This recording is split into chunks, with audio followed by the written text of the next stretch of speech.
نحضن نحر بورا مالك ويكون بيان دبنا حالا مالك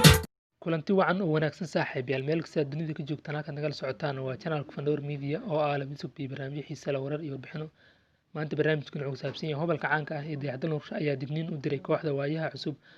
kooxdan waayaha cusub ayaa soo waday hees lagu aflagaadeynayo dowladda Soomaaliya heestan ayaa muran badan dhalisay iyadoo maalmihii ugu dambeysay social media la soo geliyay heestan ayaa waxay leedahay nabar iyo naxdin dooni meen heestan oo lagu aflagaadeynayo dowladda Soomaaliya ayaa waxa aad uga soo horjeestay fanaanka Dayaxda Nuurshe wuxuuna sheegay in uu hees jawaab ah u soo qaadi doono haddii ay soo saaraan heestan Dayaxda Nuurshe ayaa barta uu ku leeyahay Twitter-ka waxa uu soo dhigay qoraal uu ku sheegayo inuu ka xun yahay heestan ay soo qaadeen qoraalkan ayaa u dhignaa sida tan dowladda caayaan oo ay soo qaadaan nabar iyo naxdin waa xadgudub faneed oo laga tallaabsaday xuduudda fanka waana ka xumahay waa sida uu sheegay fanaankan wuxuuna sheegay inuu jawaab degdeg ah u soo qaadi doono heestan haddii ay soo saaraan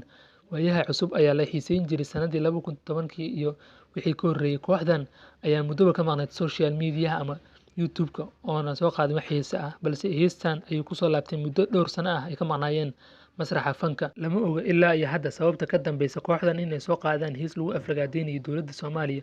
taasoo looga baran kooxdan balse dadka qaar ayaa waxay sheegayaan kuna dhaliilayaan inay ka dambeeyaan mucaaradka Soomaaliya heestan lacagna ay ku qaateen kooxda waayaha cusub si ay u aflagaadeeyaan madaxda qaranka